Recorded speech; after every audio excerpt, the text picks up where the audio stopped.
Excellent. Donc, bonjour tout le monde. C'est vraiment un plaisir aujourd'hui de vous accueillir dans ce cadre de cette rencontre exceptionnelle de Communacet.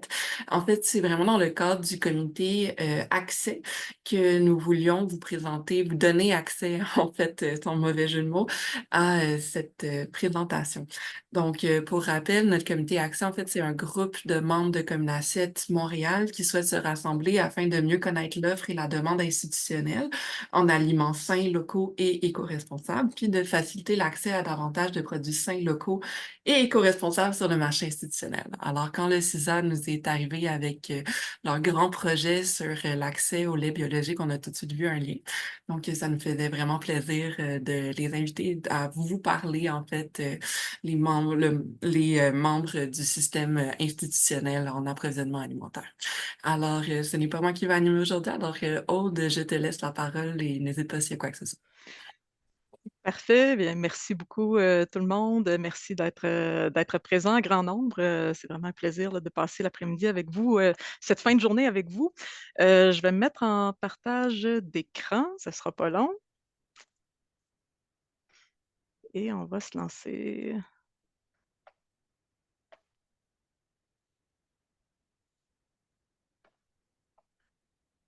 Excellent, voilà, je me présente. Je suis Aude Fournier, je suis enseignante, chercheuse pour le Centre d'innovation sociale en agriculture, qui est un centre, de transfert, et technologie en innovation sociale qui est associé au cégep de Victoriaville et j'ai eu le plaisir d'accompagner, une démarche qui visait à accroître la part de produits laitiers, biologiques, dans les institutions publiques, du Québec.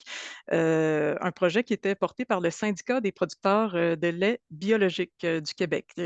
Pour la présentation, je vais être accompagnée, par Claude Hamel et Michel Lalancette qui pourront, vous présenter aussi, vous faire découvrir l'offre, en produits laitiers biologiques.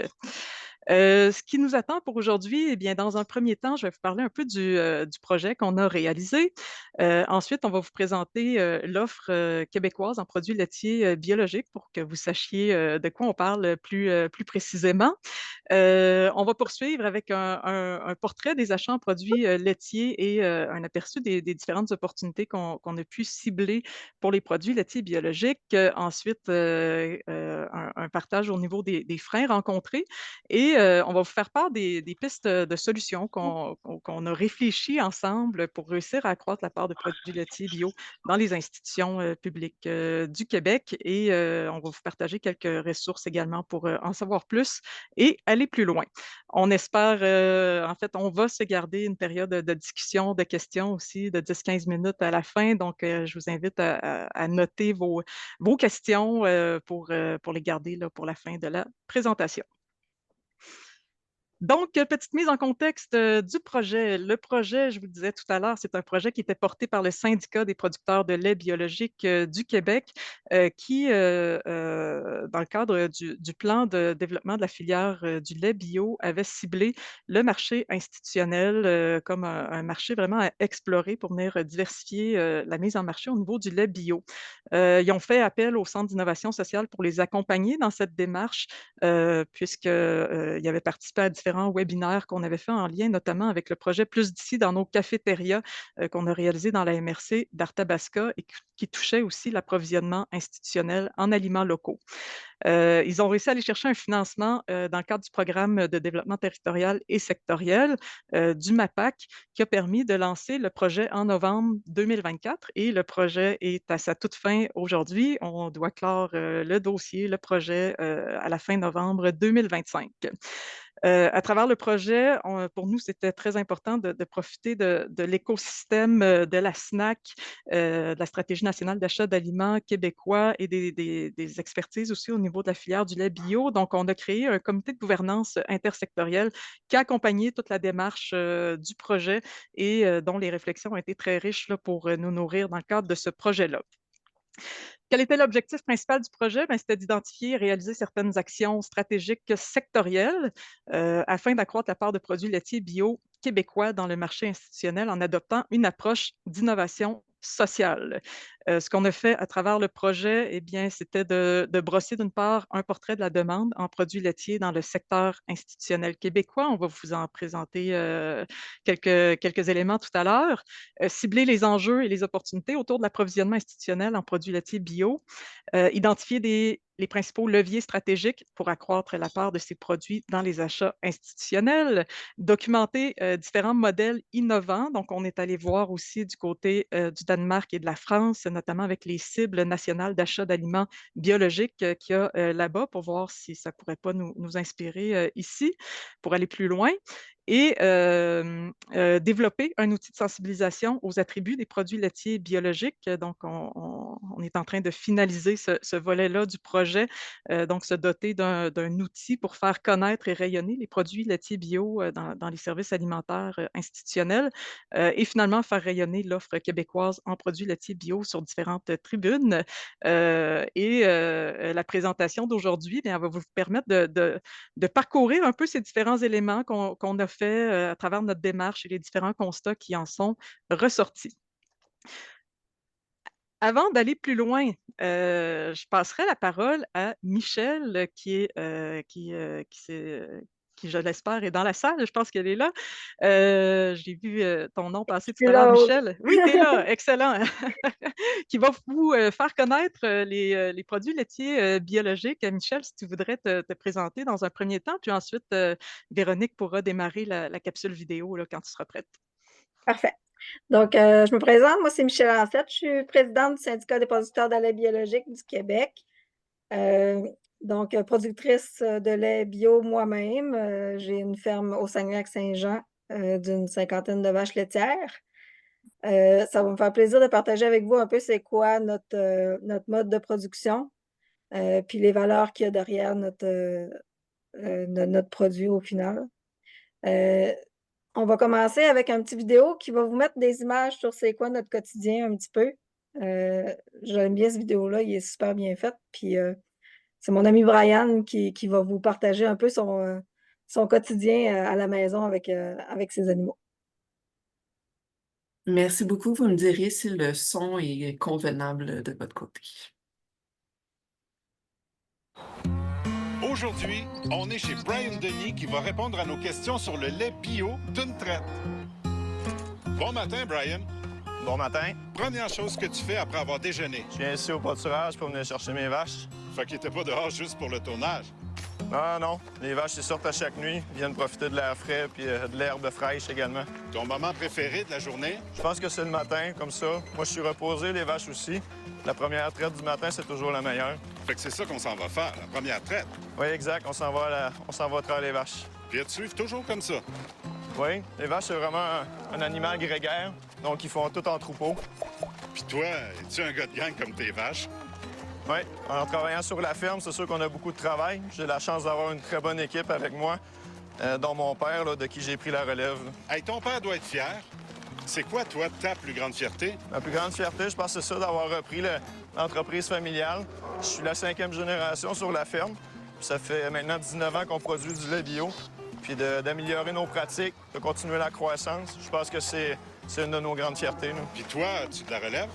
Oui, j'ai une petite fille de 2 ans qui s'appelle Abigail. Puis on a un autre bébé aussi qui est en chemin. Là. Oh, puis tu donnes-tu des petits noms à tes vaches aussi? Oui, chaque vache a son nom. Donc elle, juste là, c'est Chouk. Salut, Chuck. Hey, ça sert à quoi leur collier? Leur collier, c'est pour les reconnaître. Donc chaque vache a une ration individualisée. Donc ça permet de mieux les nourrir. Là. Mais qu'est-ce que ça mange, une vache bio? Une vache bio, ça mange que du bio. Donc, l'ensilage, l'herbe au pâturage, le foin sec et des grains également. Là. OK, puis qu'est-ce qu'ils aiment mieux? Ah, ils aiment beaucoup le grain, mais du foin sec aussi. Là. Tant que c'est bio, elles adorent. C'est-tu tout cultivé ici, ça? Oui, en fait, on essaie d'être autosuffisant. Donc, tout ce qu'on peut faire, qu'on peut produire à la ferme, c'est ce qu'il y a de mieux pour les vaches. Là. Puis cultiver bio, ça implique quoi? La culture bio, en fait, c'est pas d'OGM, pas d'engrais synthétiques, ni de pesticides. Là. OK, fait que tu utilises quoi comme engrais à la place? Ben, t'as les 2 pieds dedans. Là. Ah, merde! Oh, désolé pour le gros mot.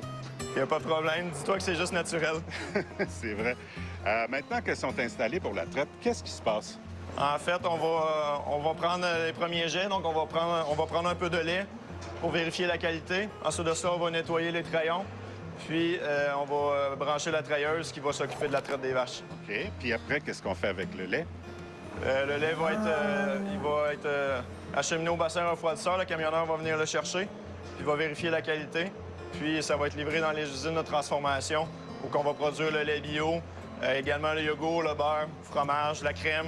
Tout ça, c'est bio. Tout ça, c'est bio. On est bio jusqu'au bout. Est-ce qu'il y a un contrôle pour s'assurer que c'est bio tout le long du processus? Oui, on a des normes très strictes et sévères à respecter. Donc, il y a un organisme accrédité qui vient valider qu'on répond aux normes.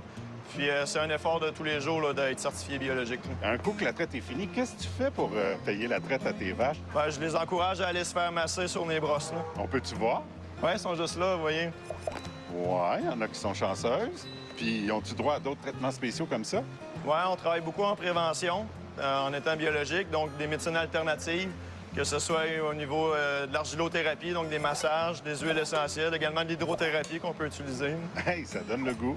As-tu encore beaucoup de travail pour aujourd'hui? Oui, la journée est loin d'être terminée. Donc, on entretient de machinerie, des soins aux animaux, des suivis aux champs également. Il faut refaire la traite également ce soir. Là. Oh, OK. On va arrêter d'être dans tes pattes, puis on va te laisser aller travailler. Parfait. Oh, attends, dernière question. Oui. Est-ce qu'il y a une dernière chose que tu aimerais dire aux consommateurs de lait bio? Ben, j'aimerais vous remercier de consommer nos produits bio et santé. Santé, Brian. Merci.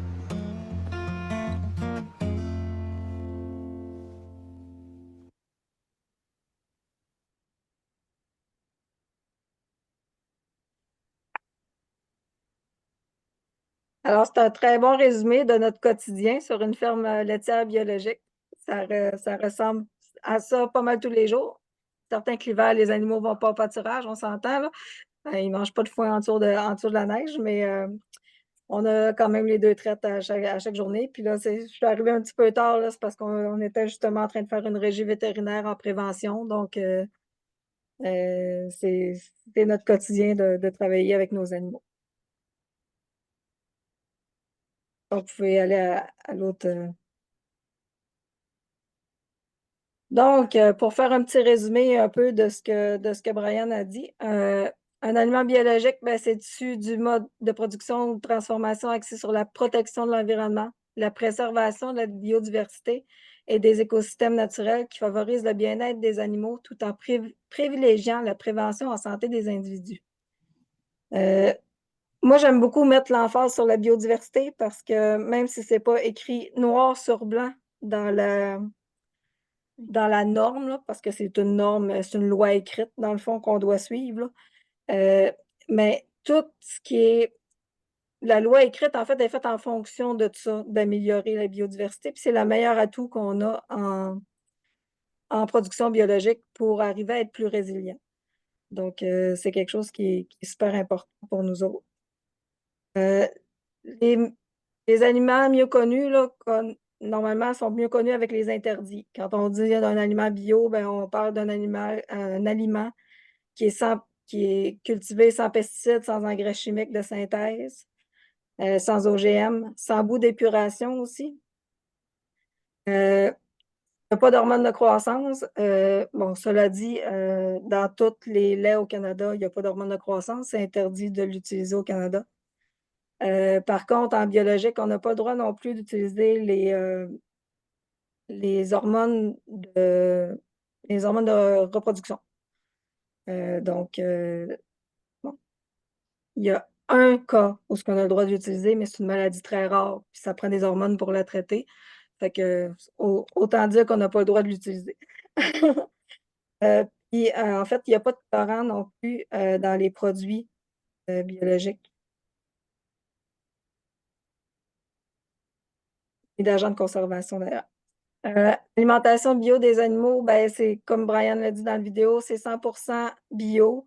La majorité des producteurs vont cultiver, comme il l'a dit, la plupart de leurs intrants parce que ça nous permet d'avoir un contrôle plus facilement puis d'avoir aussi la qualité qu'on veut, là. C'est comme l'alimentation de nos vaches sont majoritairement de fourrage. Ça prend une qualité exceptionnelle pour arriver à faire une production intéressante.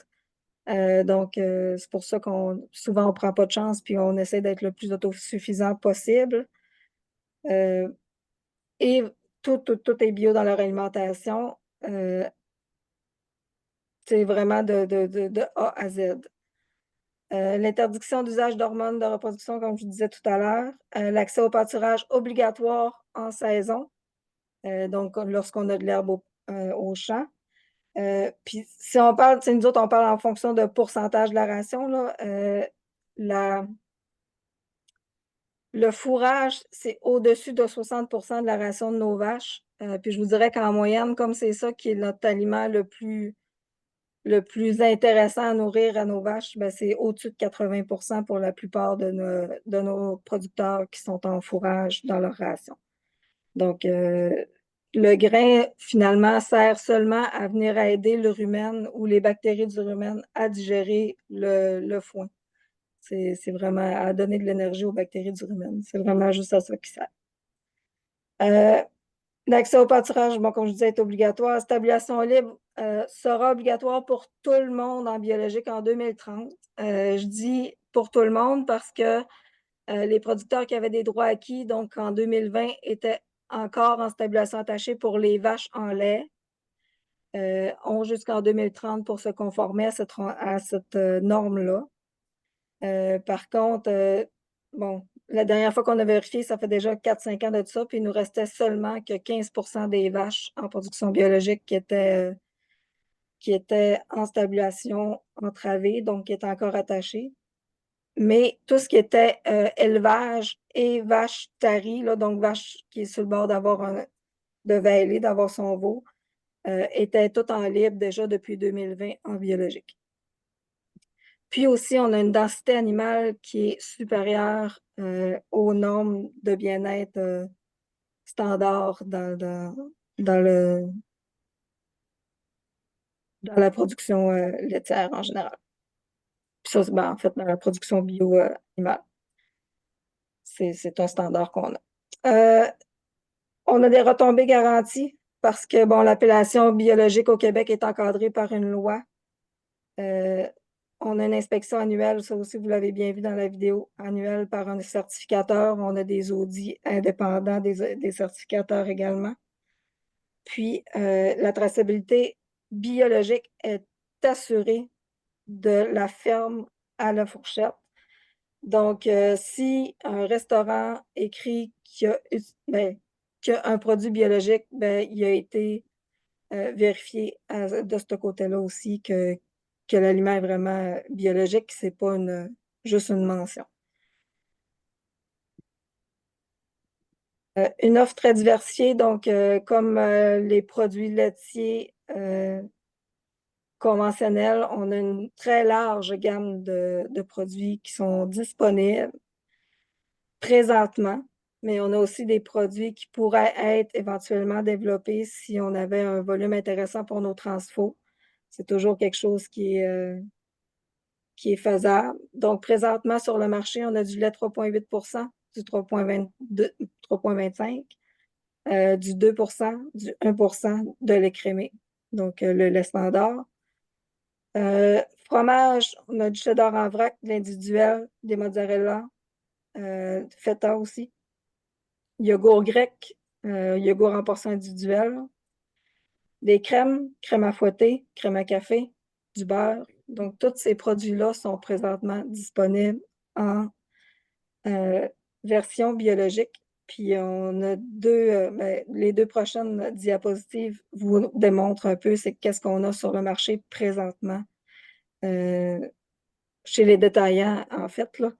Il y a d'autres produits qu'on voit pas sur ces affiches-là qui sont disponibles aussi, là. Entre autres, je sais que si on va du côté, je pense à AgroPure, ils ont un 20 litres de lait possible, entre autres. Fait que, tu sais, c'est toutes des choses qui faut voir avec les transfos, qu'est-ce qu'ils peuvent avoir, mais présentement sur le marché, c'est ce qu'on a sur les détaillants standards. Donc, est-ce que tu reprenais la Oui, parole je peux là? reprendre la parole. Bon. Oui, merci Michel pour ce portrait des produits laitiers biologiques. Donc, les producteurs de lait biologique sont convaincus que les produits laitiers bio québécois représentent de véritables acquisitions responsables qui peuvent permettre aux institutions d'offrir une alimentation plus durable puis de contribuer concrètement à la protection de l'environnement et à l'économie locale. On a développé durant le projet, là, un élément qui va être diffusé prochainement, là, mais une fiche qui permet de faire valoir un peu les attributs des produits laitiers biologiques et leurs retombées en matière d'environnement, par exemple au niveau des gaz à effet de serre, de la consommation d'énergie, la biodiversité dont parlait Michel tout à l'heure, la viabilité économique accrue pour les agriculteurs. Donc, c'est quelque chose que vous allez voir circuler prochainement dans vos listes, dans vos courriels. Alors, on poursuit maintenant avec un portrait des achats en produits laitiers. Donc, après ce portrait des produits laitiers existants, ben, on s'est questionné à savoir quelles pourraient être les opportunités pour cette offre de produits laitiers biologiques. Un des éléments qui caractérise la production biologique, la filière du lait bio au Québec, c'est que c'est une filière qui est très bien structurée, du producteur jusqu'au consommateur, avec des gros joueurs et des plus petits joueurs. Donc, vraiment une diversité de tailles d'entreprises et une capacité de production importante. Des produits aussi qui sont déjà listés dans certains catalogues de distributeurs. Donc, on est allé voir quel était le portrait présentement des achats en produits laitiers. Est-ce qu'il y avait aussi des produits laitiers bio dans l'offre institutionnelle et quelles pourraient être les opportunités? Pour réaliser ce portrait, on a eu la chance de collaborer avec l'ITHQ, plus précisément Jean-Philippe Asselin, qui a réalisé un portrait de l'utilisation des produits laitiers en milieu institutionnel à partir des données quantifiées recueillis dans le cadre de leurs accompagnements entre 2022 et 2025. Il a retenu seulement 17 établissements, ce qui représente au total 146 installations, parce que parfois les centres de services scolaires, par exemple, ont plusieurs écoles. Même chose pour les centres de santé et services sociaux. Donc, au total, 146 installations représentatives de 3 secteurs, donc secteur de l'éducation, secteur de la santé et services sociaux, puis les sociétés d'État également, pour lesquelles on a regardé les données d'achat. On a complété ce portrait quantitatif par un sondage aussi qui a été, que vous avez peut-être reçu, qui a été transmis là, aux responsables alimentaires par rapport aux opportunités reliées à l'intégration de produits laitiers biologiques. On a eu 33 répondants, donc certains services de garde éducatifs à l'enfance, enseignement supérieur, certains 6 qui ont répondu, une société d'État et 2 autres acteurs. Donc, on vous présente brièvement ce portrait. Le portrait a révélé que 16% des achats alimentaires dans les institutions investiguées sont des produits laitiers. Mais que sur le total des 146 installations, il y a 0,003 de produits laitiers biologiques actuellement. Ce qu'il faut dire, c'est que les données de certains établissements qui intègrent des produits laitiers bio déjà n'ont pas pu être utilisées en raison de certaines impuretés là, qui compliquaient un peu l'utilisation de ces données-là. Mais quand même, l'idée, c'est de démontrer qu'il y a très peu de produits laitiers biologiques en ce moment dans le secteur institutionnel. On a quelques résultats complémentaires qu'on a pu aller chercher à travers le sondage qui permet d'amener quand même des nuances à ça. On sait qu'il y a une institution muséale municipale qui intègre déjà des laits, des yogourts biologiques, une société d'État également qui intègre des fromages biologiques, un centre de santé, un centre de services scolaires qui intègre du lait, du beurre, des fromages bio, certains centres de la petite enfance aussi qui intègrent certains produits et un centre intégré de santé et services sociaux qui a intégré un fromage portionné individuel. Ici, on a un portrait plus large de l'utilisation de produits laitiers dans le marché institutionnel québécois. On avait demandé à Jean-Philippe de nous dresser un portrait des produits laitiers qui proviennent du Québec versus ce qui provient hors Québec. Donc, c'est intéressant parce qu'on voyait dans les produits hors Québec des opportunités de substitution, possiblement, pour certains produits laitiers biologiques. Donc, ce qui ressort de son analyse, c'est que les fromages à pâte ferme sont la catégorie de produits, sont une catégorie de produits très importante par rapport aux achats en produits laitiers et que près de la moitié des fromages à pâte ferme proviennent encore aujourd'hui de l'extérieur du Québec. On voit également du côté des dérivés du lait là, une part importante de produits hors Québec. Ici, on parle surtout de la poudre de lait. et certains produits de fromage. Ici, c'est par exemple le fromage en crème qui est ici, qui provient aussi de l'extérieur du Québec et les beurres également. On voit les produits qui sont les plus consommés, donc fromage à pâte ferme, le lait, évidemment, il n'y a pas de surprise, et le yogourt. On est allé voir un peu plus précisément. Oui, ici, c'est un portrait des produits laitiers qui proviennent hors Québec. Donc, en première place, le lait crémé en poudre. Deuxième place, le fromage cheddar marbré en tranches. Ensuite, le fromage portion cheddar blanc qui provient également hors Québec et le fromage râpé. On est allé voir par secteur par la suite qu'est-ce qui ressortait en matière d'opportunités, de particularités. Je vais plutôt vous inviter votre regard à se porter sur les opportunités. Donc, du côté de la santé et services sociaux, on voit que principaux produits, bon, évidemment, lait de consommation, mais les yogourts, fromage de collation, le lait portion et les laits écrémés en poudre sont très importants. On a vu des opportunités pour les produits laitiers bio du côté de certains services qui ont plus d'autonomie, par exemple les centres jeunesse. On a vu des possibilités aussi d'ajouter certains critères nutritionnels ou des spécifications biologiques dans les listes de produits à contrat en santé et services sociaux qui pourraient permettre de faire une place à des produits laitiers bio. La fameuse marge préférentielle également qui est très peu utilisée, mais qui pourrait être aussi une avenue du côté de la santé et services sociaux pour intégrer des produits laitiers bio. La co-création de produits laitiers a été abordée aussi par certains acteurs qu'on a abordés. Il y a des beaux exemples de développement de desserts laitiers, par exemple, dans le conventionnel. Donc, on a vu là une possibilité peut-être pour des produits laitiers bio au niveau de la co-création de produits. Et dans le sondage, les produits qui ont ressorti avec plus d'intérêt, c'est le fromage cheddar individuel et le lait biologique. Du côté de l'enseignement supérieur, on voit là un secteur intéressant en raison surtout des certifications sociales environnementales qui parfois même dans les ententes avec les concessionnaires, mentionnent une part de produits bio équitables qui doivent être intégrés dans ces institutions. Une opportunité pour des fromages frais en raison de l'importance des menus casse-croûte. Donc, on voit que le fromage à poutine ressort comme troisième produit laitier acheté dans ces établissements. Le fromage mozzarella râpé également qui ressort fortement. Et certains produits comme le lait protéiné également qui pourrait être une avenue intéressante à explorer pour les étudiants, notamment la clientèle sportive. Le cheddar individuel, vrac, suscitait de l'intérêt de ce côté-là et les laits aromatisés également. Au niveau des écoles secondaires et primaires, évidemment, en termes d'opportunités, les collations comme les fromages berlingots, yogourts ont été ciblés comme des avenues intéressantes. On a exploré aussi du côté du club des petits déjeuners qui est en train de revoir ses critères de sélection de produits par rapport à la durabilité des achats, avec une réflexion notamment autour de la place des produits biologiques. Donc, c'est également possiblement une opportunité là, pour les produits laitiers bio. Et les produits qui ont été mentionnés avec plus d'intérêt pour ce secteur-là, c'est les fromages yogourts individuels, le lait 2 et les produits protéinés aussi pour la clientèle sportive. Un secteur aussi où il pourrait y avoir une ouverture pour de la co-création de produits, comme on l'a vu du côté du Centre de services scolaires de Montréal pour des produits laitiers. Société d'État.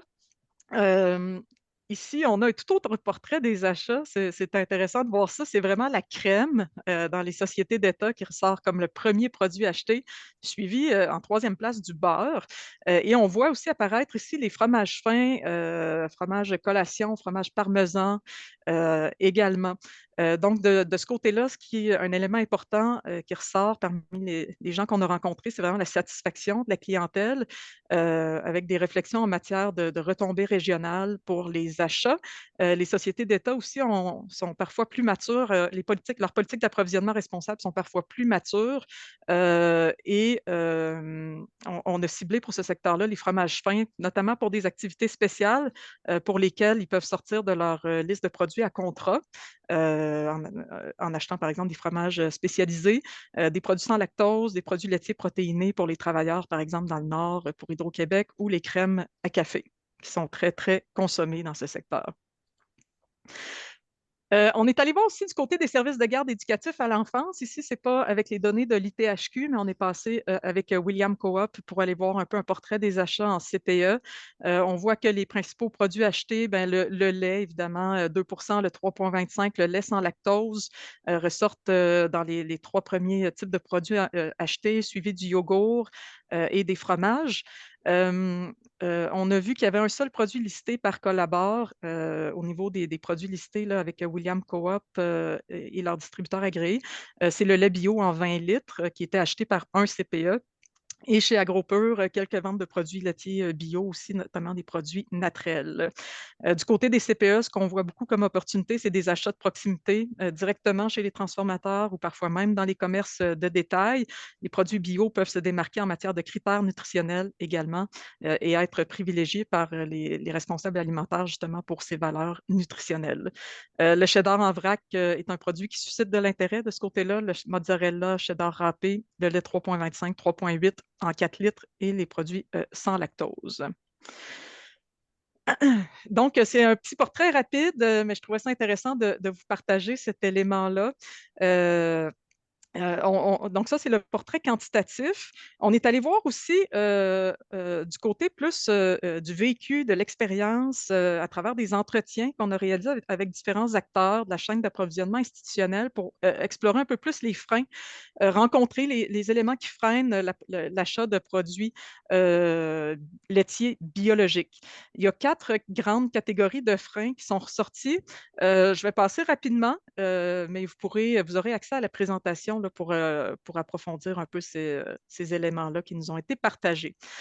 Premièrement, l'enjeu de la méconnaissance par les acteurs institutionnels. Donc, plusieurs nous ont partagé avoir une faible connaissance de l'offre en produits laitiers biologiques québécois.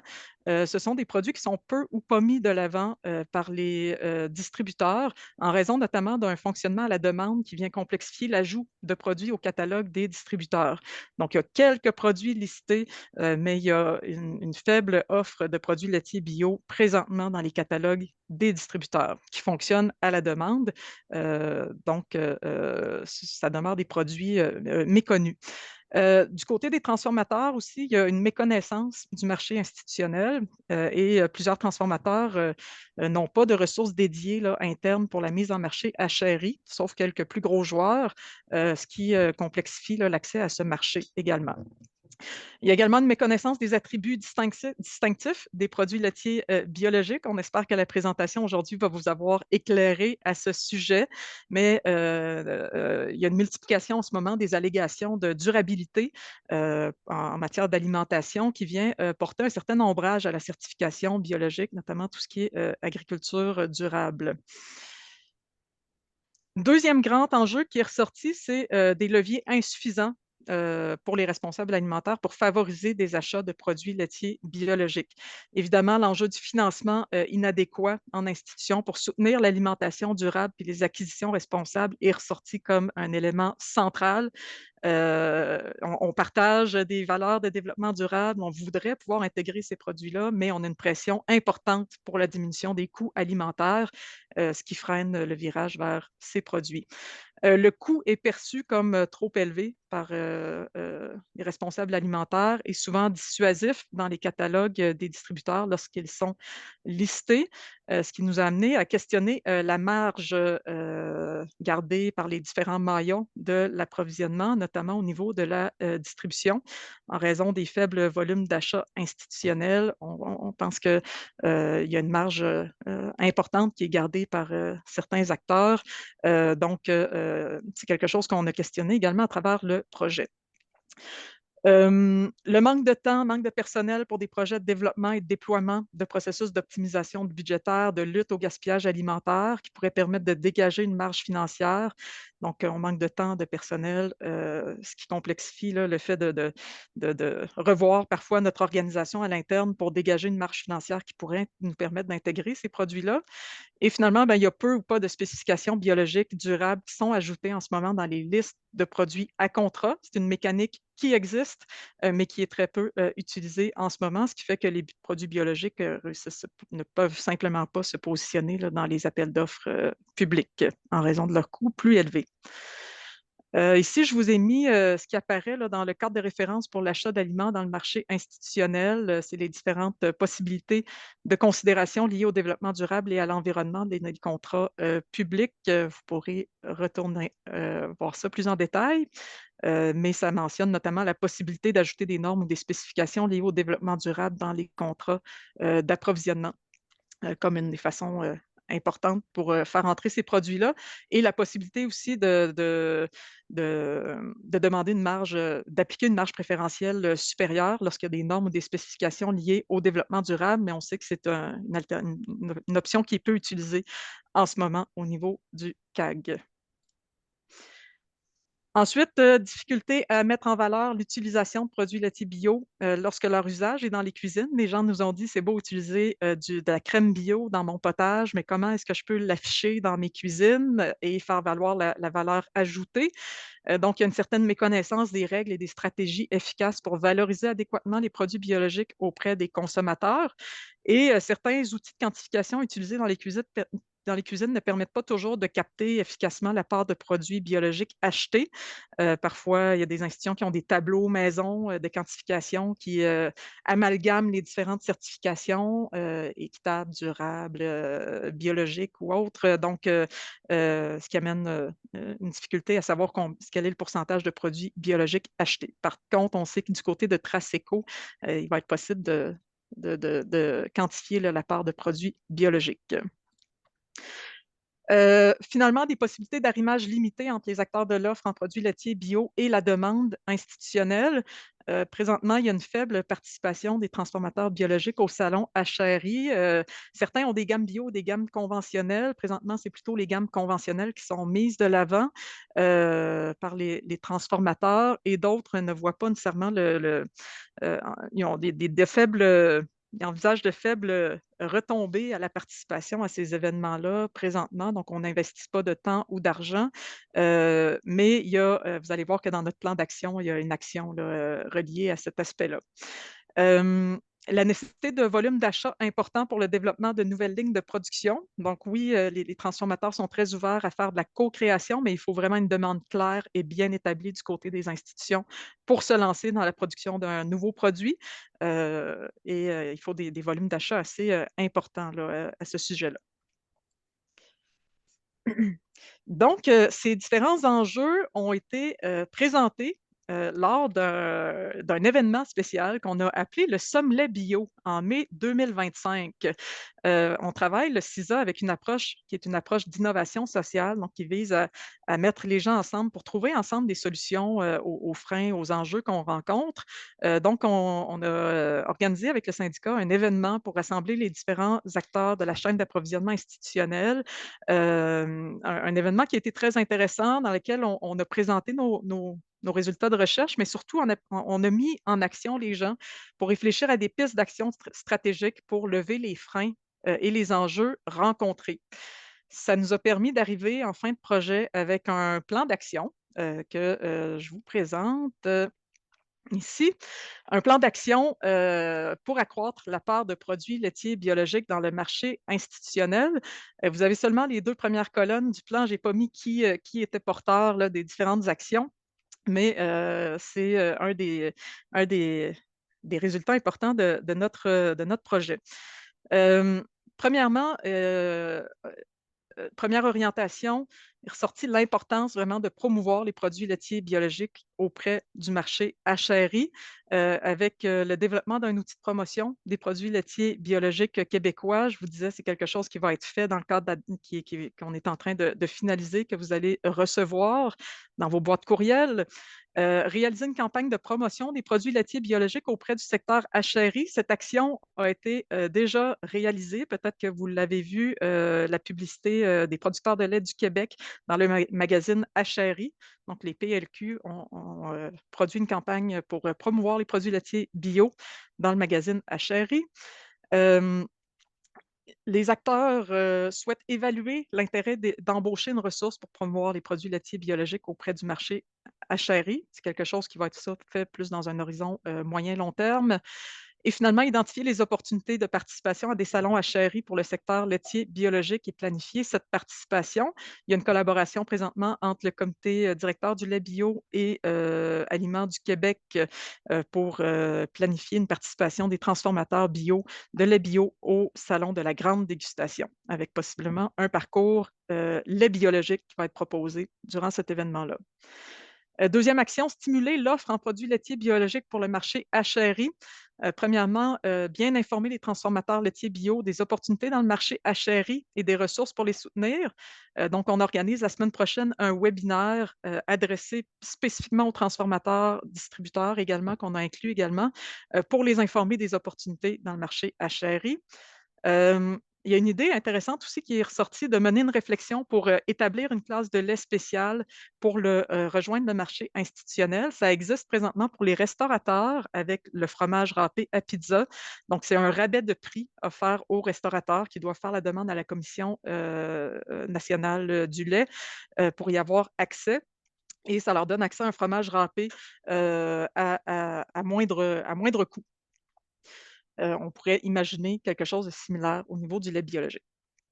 Troisième orientation, accompagner des institutions dans l'achat de produits laitiers biologiques. Donc, créer un comité de travail collaboratif sur les produits laitiers biologiques. Cette action-là va passer par l'ITHQ qui a créé déjà des comités de travail pour mener des réflexions en matière de durabilité des achats. À travers ces comités-là, il va y avoir une réflexion particulière sur les produits laitiers biologiques. Déposer une demande de financement pour la réalisation d'un projet pilote pour accompagner des institutions publiques pour proposer dans l'intégration de produits laitiers biologiques. C'est quelque chose sur lequel on travaille. On va déposer dans une semaine un projet qui est une phase 2 au projet actuel en collaboration avec l'ITHQ qui va jouer un rôle pour accompagner 4 institutions publiques volontaires qui souhaiteraient expérimenter l'intégration de produits laitiers biologiques et ça va permettre du côté de l'ITHQ d'expérimenter de leur côté des mécanismes d'accompagnement d'institutions en matière de durabilité de leurs approvisionnements. Donc, un projet intéressant qu'on espère voir naître. Et s'il y a d'ailleurs des gens qui sont intéressés, qui veulent lever la main pour cet accompagnement spécial de l'ITHQ, on vous invite à nous contacter rapidement. Ensuite, développer une fiche synthèse expliquant les possibilités, modalités, règles entourant l'intégration de produits biologiques dans les menus des institutions. Cette action va être portée par le CARTV, qui est l'organisme le Conseil des appellations réservées et des termes valorisants, qui s'occupe de la certification biologique. Et de leur côté, ils souhaitent mieux informer les cuisines institutionnelles des possibilités, des règles par rapport à la valorisation des produits biologiques dans leur menu. Et dernière action, ben, il faut que ça change aussi au niveau des structures, si on veut qu'il y ait plus de biologique dans nos institutions. Donc, mener des représentations proactives du secteur laitier bio en vue du prolongement de la SNAC 2026. Donc, c'est le secteur laitier bio s'est mobilisé avec la filière biologique du Québec et plusieurs autres acteurs impliqués dans le biologique au Québec pour déposer une lettre au ministre pour demander une cible nationale d'achat en produits biologiques et un financement accru de l'alimentation durable dans les institutions publiques du Québec. Donc, cette lettre est sur le point d'être envoyée, elle est prête et les acteurs il manquait quelques signatures puis ça part. Donc, c'est la dernière action. Donc, voilà pour ce projet. Il y a deux autres éléments qui s'ajoutent. On a produit des fiches synthèses qui pourront vous être transmises peut-être via comme une assiette. Là. On a produit 3 fiches, en fait deux fiches, une sur les cibles nationales d'achat d'aliments biologiques au Danemark et en France. Donc, on est allé documenter la loi Egalim, notamment, en France et ce qui se fait au Danemark aussi au niveau de l'approvisionnement biologique. Et on a aussi rédigé une fiche sur les certifications cuisine bio qu'il y a aussi au Danemark et en France. Par exemple, en France, Écossaire a une certification pour les cuisines qui intègrent des produits biologiques dans leur menu. Et on pense que ça pourrait nous inspirer ici pour aller plus loin et soutenir et faire rayonner les institutions qui vont de l'avant avec l'intégration de produits biologiques. Donc, quelques ressources pour aller plus loin, pour en savoir plus sur les produits bio, sur des outils qui pourraient vous aider aussi à à intégrer des produits, biologiques dans vos menus.